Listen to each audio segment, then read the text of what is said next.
Request করব please তোমরা এই ভিডিওটা অন্তত একবার দেখো।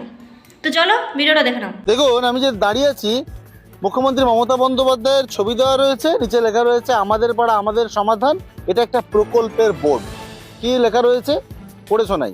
আগরবাদ পিরাব্লু রোড হইতে স্বরূপ গোস্বামীর বাড়ি পর্যন্ত ঢালাই রাস্তা নির্মাণ এবং যার জন্য বরাদ্দ হয়েছে 2,06,662 টাকা।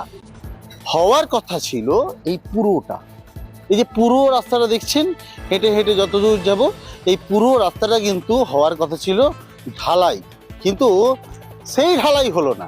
এই দেখুন একেবারে মাটির রাস্তা, এবং এই রাস্তা দিয়েই বর্ষার সময় যাতায়াত করতে হয় এই যে পেছনের বাড়ির যে মানুষগুলো তাদেরকে। অর্ধেকের বেশি কাজ হয়নি, মাত্র 10% কাজ করেই ছেড়ে দেওয়া হয়েছে এবং টাকা পুরোটা তুলে নেওয়া হয়েছে।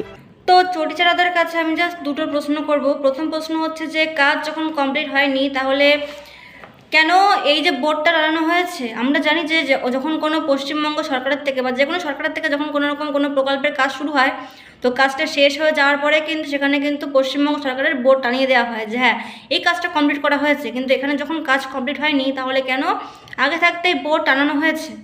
এবং আমার দ্বিতীয় প্রশ্ন, এই ঢালাই রাস্তা নির্মাণ প্রকল্পের জন্য যে 2,06,662 টাকা বরাদ্দ করা হয়েছে, সেখানে তো মাত্র 10% কাজ হয়েছে। অর্থাৎ এই 2 লক্ষ টাকার মধ্যে ধরো 15,000 টাকার মতো কাজ হয়েছে, 10-15,000 টাকার মতো কাজ হয়েছে, তাহলে আর বাকি টাকাগুলো কোথায় গেল?